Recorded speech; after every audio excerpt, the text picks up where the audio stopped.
नमस्कार. नमस्कार. स्वागत आहे तुमचं. धन्यवाद. आज आपल्याकडे आलेले आहेत सुधा लिमये, नमस्ते. पुण्याच्या DES इंग्लिश मीडियम स्कूल म्हणजेच न्यू इंग्लिश स्कूल टिळक रोडची इंग्रजी माध्यमाची शाखा, तिथल्या प्रिन्सिपल म्हणून रिटायर झाल्या आणि इकडे सियाटलला येऊन जाऊन असतात. 6 महिने किंवा 3-4 महिने इकडे आणि उरलेला वेळ भारतात असं असतं. सो व्हिजिटिंग पेरेंट आहेत आणि शैक्षणिक क्षेत्रातले आहेत, त्यामुळे त्यांचे विचार आपण जाणून घेऊयात. त्यांना काय वाटतं. तुम्ही मूळच्या कुठल्या? माझा जन्म महाराष्ट्रातल्या सोलापूर या गावी झाला. ते माझं माहेरचं नाव सुद्धा जावडेकर. तर आमची जावडेकर फॅमिली बऱ्याच वर्षापासून सोलापूरला स्थायिक होती आणि माझी मोठी भावंड, मी स्वतः तिथल्या हरिभाई देवकर या प्रसिद्ध शाळेत शिकले. आणि मात्र मी 8वीत असताना, म्हणजे साधारण 12-12.5 वर्षाची असताना आमचं सगळं कुटुंब पुण्याला स्थलांतरित झालं. तिथून पुढचं माझं सगळं शिक्षण आणि वास्तव्य पुण्याला गेलं. त्यामुळे मी स्वतःला पुणेकर असं जरी म्हटलं तरी लिमये मला मात्र पुण्याची असं बिलकुल मानायला तयार नसायचे. तुम्ही इतक्या मनमिळाऊ आणि नम्र आहात, वेलकमिंग इतक्या आहात की तुम्हाला पुणेकर मानणं अवघडच आहे. सो ते रास्तच आहे. तुमचं म्हणजे तुम्ही काय शिकलाय आणि मग प्रोफेशनल तुमचं कशी होती वाटचाल? तर पुण्याला मी मॉडर्न हायस्कूलमधून SSC झाल्यानंतर फर्ग्युसन कॉलेजमध्ये ॲडमिशन घेतली. तिथून BSc विथ केमिस्ट्री पास केलं आणि त्याच्यानंतर 2 वर्ष पुणे युनिव्हर्सिटीमध्ये बायोकेमिस्ट्रीमधून MSc केलं. MSc झाल्यानंतर काय केलं? MSc झाल्यानंतर मी शिक्षणातून थोडीशी गॅप घेतली, कारण तेव्हाच माझं लग्न झालं होतं. आणि मग मुलं वगैरे, संसार, मुलं मोठी झाल्यानंतरच मग मी पुढचं शिक्षण, म्हणजे लग्नानंतर 15 वर्षांनी मी BEd केलं, कारण मला शिकवायची पहिल्यापासून आवड होती. त्याच्यामुळे मग BEd केलं आणि BEd नंतर मी शाळेमध्ये शिक्षकाची नोकरी सुरू केली. म्हणजे रूढ अर्थाने माझं करिअर शिक्षिका म्हणून हे 1989 साली सुरू झालं. आणि तुम्ही DES मध्ये किती वर्ष शिकवलं? DES मध्ये मी आधी पहिली 3 वर्ष मी एका पुण्याच्याच दुसऱ्या एका शाळेमध्ये होते, लॉ कॉलेज समोरची. ती आता त्याला चंद्रशेखर आगाशे स्कूल म्हणतात, पंडितराव आगाशे स्कूल म्हणतात. तिथे पहिली 3 वर्ष अनुभव घेतला आणि मग DES स्कूलमध्ये 1992 ते 2011 मी रिटायर होईपर्यंत अशी 19 वर्ष मी DES स्कूलमध्ये शिकवलं. तर तिथे मी 15-16 वर्ष शिकवल्यानंतर मग पुढे जरा आणखी मोठी जबाबदारी तिथे पार पाडावी लागली. म्हणजे प्रिन्सिपल झाल्या तुम्ही, सुपरवायझर आणि मग? हो. सियाटलला तुम्ही तुमची 4वी-5वी फेरी असेल आता ही. त्या 6 महिने राहिलेला आहात तुम्ही, आता 3-4 महिने. नातू कितवीत आहे? तर माझी पहिली विजिट जी झाली ती 2016 साली, जेव्हा आमचा नातू मिहिरा प्री स्कूलला होता आणि आता तो 8वीत आहे. सो मिहिरचा पण शैक्षणिक प्रवास, शालेय छोटा जो काही आहे तो तुम्ही बघितलेला आहे जवळनं. तुम्ही कधी त्याच्या शाळेत जाऊन आलाय का, शिक्षकांना भेटून किंवा असं बघून आलायत का? आता नुकतंच मात्र मला तो रेडमंड मिडल स्कूलमध्ये तो शिकतो, तर त्यांचं पेरेंट्स मीटिंग होती पहिली. त्याला कदाचित तिथे वेगळं नाव असेल, करिक्युलम नाईट म्हणतात. तर आमच्या पुण्याला त्याला पेरेंट टीचर्स मीटिंग असं म्हणतात. तर ते माझ्या डोक्यात बसलेलं आहे. तर त्याला मी गेले होते आणि अगदी लेटेस्ट रिसेंट असा हा अनुभव आहे. तुम्हाला कसं वाटलं शिक्षकांना भेटून? ते सिलेबस काय आहे ते सांगतात किंवा ग्रेडिंग कसं करतील? म्हणजे एकूण साधारण एक तोंड ओळख तर नक्कीच होते त्या सगळ्या पद्धतीशी, त्यांच्या सिस्टीमशी, त्या प्रक्रियेशी. तर पुण्यातली शिक्षण पद्धत आणि इथली, किंवा असा तुम्हाला काय सांगाल त्याच्याबद्दल? चांगलं वाईट, फरक, समानता, सगळं. पेरेंट टीचर्स मीटिंग पहिली तर एक मला साम्य असं दिसलं की त्याचा मूळ उद्देश जो आहे, म्हणजे इन जनरल टीचिंग, स्वतःच्या टीचिंग मेथडबद्दल, ते विषयाबद्दल, त्या परीक्षेच्या सिस्टीमबद्दल असं पालकांना त्याच्याबद्दल कल्पना देण्यासाठी ही पहिली सभा असते. तिकडे सुद्धा, भारतात सुद्धा आणि इथे सुद्धा मला तेच जाणवलं. फक्त इथे फरक मला असा वाटला की भारतामध्ये मुख्यतः शाळेतली मुलं एकाच वर्गात एका जागी बसतात आणि त्यांना वेगळ्या वेगळ्या विषयांचे शिक्षक तिथे येऊन आपला आपला विषय शिकवतात आणि जातात दुसऱ्या वर्गावर. म्हणजे मुलं स्थिर असतात आणि टीचर्स फिरत असतात. तर इथे मला असं जाणवलं की वेगवेगळ्या टीचर्सचे वेगळे वेगळे क्लासेस फिक्स्ड होते. म्हणजे मुलं इकडून तिकडे हिंडतात. हा पहिला बेसिक फरक मला इथे दिसला. आयडियल म्हणाल किंवा मला कुठली आवडेल असं म्हणाल तर मला ही पद्धत जास्त आवडली. कारण तिथे ते आता गणिताचं असेल तर तिथे सगळं ती खोली गणिताच्या वेगवेगळ्या साधनांनी भरलेली, ते मॉडेल्स, ते चार्ट्स किंवा त्या टीचरचं सुद्धा जे काय शिकवण्याचं असेल ती सगळी साधनं सगळी तिथे तयार असतात. एक वातावरण तिथे तयार होतं आणि मुलांना तिथे जाऊन म्हणजे अनुभूती जास्ती चांगली येते असं मला वाटतं.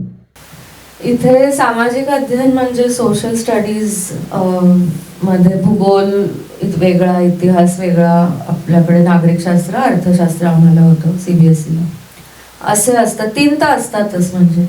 पण इथे फक्त हिस्ट्री म्हणतात आणि त्याच्या अनुषंगाने जेवढा थोडाफार भूगोल येईल तेवढा फक्त शिकवतात आणि सिविक्स पण.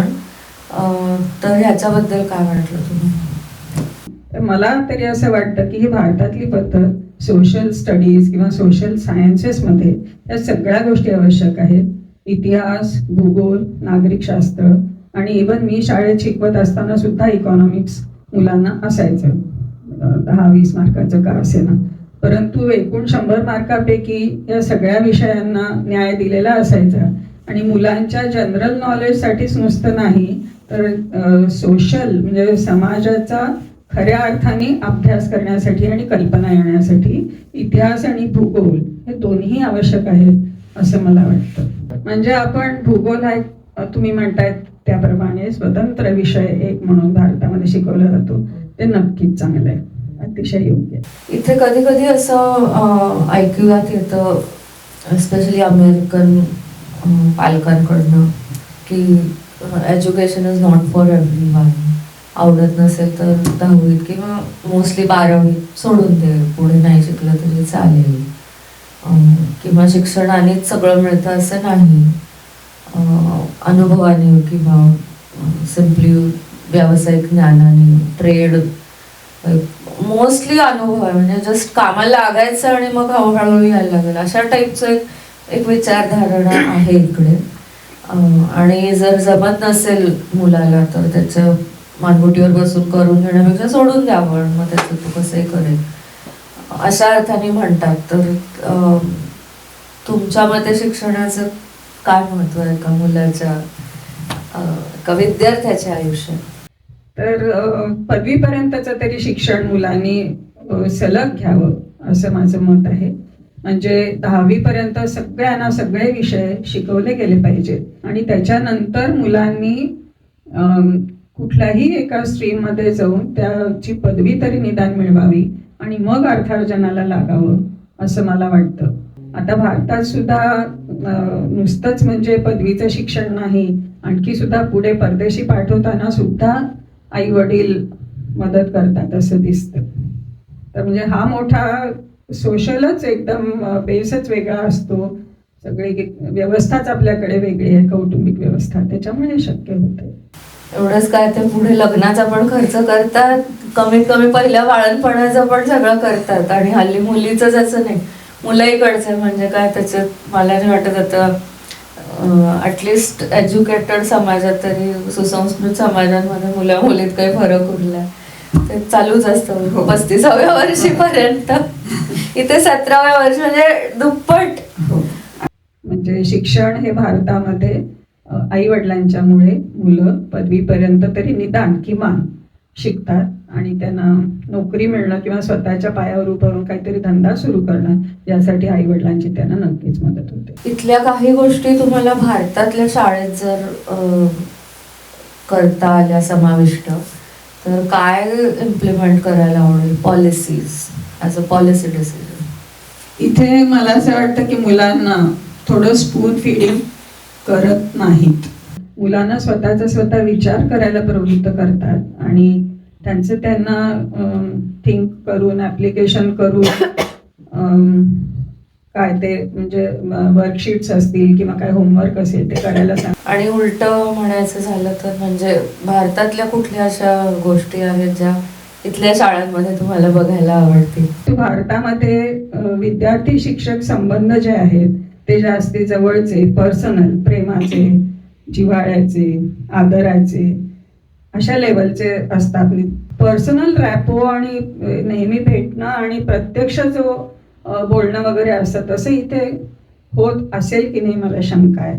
कारण काही तुमचा असेल प्रश्न तर ईमेल मला करा असं सगळ्या टीचर्स सांगत होत्या. तर त्यामुळे त्या उत्तरं नक्की देतील, पण प्रत्यक्ष भेटून जे आपल्याकडे जे संबंध निर्माण होतात, नातेसंबंध तसे इथे होत नसतील तर तसे व्हावेत असं मला वाटतं. ही गोष्ट भारतात जास्त चांगली आहे. तुम्ही भारतात रिटायर झाल्यावर तुमचं साधारण दिनक्रम कसा होता किंवा तिकडे काय काय करायचं किंवा करता? ऑर्गनायझेशन्स बरोबर मी निगडीत होते आणि त्याच्यामुळे विषय शिकवणे, त्याच्यातले पेपर्स काढणे, ते मुलांना तपासून त्यांना गायडन्स देणे अशा पद्धतीची ती कामं होती. शिवाय इतके दिवस न राहिलेल्या गोष्टी ज्या होत्या आवडीच्या, तर वाचन, इतर काहीतरी संस्कृत वगैरे किंवा आपल्या विषयाचं मुलांना शिकवणं किंवा पेपर्स वगैरे काढणं याच्यामध्ये माझा वेळ जात असे. आणि मग अमेरिकेत आल्यानंतर तुम्ही कसा वेळ घालवता? अमेरिकेत कशी असते तुमची दिनचर्या? अमेरिकेत अतिशय म्हणजे पहिली गोष्ट म्हणजे मला इथे अतिशय आरामशीर वाटतं. कारण मी इथे एक पालक म्हणून येते, त्याच्यामुळे आमचे जे बालक आहेत इथले, मुलगा आणि सुनेच्या रूपातली मुलगी, ते अगदी आरामात ठेवत असतात. त्यामुळे काम किंवा त्याची जबाबदारी अमुक एक गोष्ट अमुक वेळेला झाली पाहिजे असं काहीच नसतं. त्यामुळे पहिली गोष्ट म्हणजे आराम असतो आणि एक रिलॅक्स्ड असं मन असतं. दुसरं म्हणजे इथे आता मी इतर भागात खूपशी किंवा विशेष फिरलेच नाही अमेरिकेला, पण आम्ही जिथे राहतो ते सिएटलचा भाग अतिशय निसर्गरम्य आहे आणि आम्ही येतो तेव्हा जनरली हवा चांगलीच असते. त्याच्यामुळे दिवसाच्या कुठल्याही भागात मनात आलं की फिरायला जाणे आणि त्याच्यात मला खूप आनंद मिळतो. वाचन आहे, टी व्ही आहे, आणखी नातू आहे, तर त्याच्यामुळे त्याच्याशी पण खेळण्यात, गप्पा गोष्टी करण्यातही अतिशय आनंदात वेळ जातो. आणि मी याचं क्रेडिट जास्त मुलांना देईन, म्हणजे मुलाला आणि सुनेला, की ते नक्की काळजी घेतात की आम्हाला इथे कंटाळा येणार नाही. त्याच्यामुळे अतिशय चांगले जातात दिवस आणि मला तरी असं वाटत नाही कधी की कंटाळाला आहे, कधी भारतात जातोय. आतापर्यंत तरी असं झालं नाही. एक्झॅक्टली, म्हणजे स्पेसिफिकली कुठल्या कुठल्या ऍक्टिव्हिटीज करता किंवा काय उपक्रम म्हणा किंवा असं काय काय करता तुम्ही अख्ख्या दिवसभरात? म्हणजे आता वाचन तर करताच तुम्ही, फिरायला पण जाता ते मला वाटतं, ते पण सांगू शकता तुम्ही. फिरून वगैरे येता छान, आणि अजूनही काय काय करता? ते थोडंसं मला लिहायला पण आवडतं आणि फोटो काढायला पण आवडतं. त्यामुळे मी जेव्हा फिरायला जाते तेव्हा फोटो काढते आणि त्याच्यावर काही लिहिते. वेळ छान जातो आणि तिकडच्या लोकांना ते जर पाठवलं तर त्यांना सुद्धा ते वाचून थोडासा इथला अनुभव घेतल्याचा आनंद मिळतो. दुसरं एक म्हणजे मला जे मगाशी मी म्हटलं संस्कृत आवडतं, तर मग इथे आल्यानंतर कधी कधी ठरवते की अमुक एखादं स्तोत्र या इथल्या मुक्कामात पाठ करायचं. तर तसं पण करताना गंमत येते आणि मग त्याची छान आठवण राहते की आपण अरे ह्या रस्त्यावरून जाताना आपण हे श्लोक पाठ केले. फारच मोलाची माहिती दिलेली आहे त्यांनी की इथे येणारे पालक कसं काय स्वतःला एंगेज ठेवू शकतात, रमवू शकतात, ह्याच्याबद्दल सांगितलं. आणि मला वाटतं ह्याच्यात तर फिजिकल ॲक्टिव्हिटी पण त्या करतात. त्यांच्याकडे बघून आपल्याला कळतंच की त्या फिट आहेत आणि तंदुरुस्त, काटक आहेत. हे करू शकतात पालक, आणि मग मुलं नातवंड मोठी होतात तसा वेळ वाढत जातो मोकळा मिळालेला. तर तसा घालवू शकतात आणि मुलांना त्यांच्या सहवासाचा आनंद तरी पण देऊ शकतात. तर या कार्यक्रमाबद्दल धन्यवाद.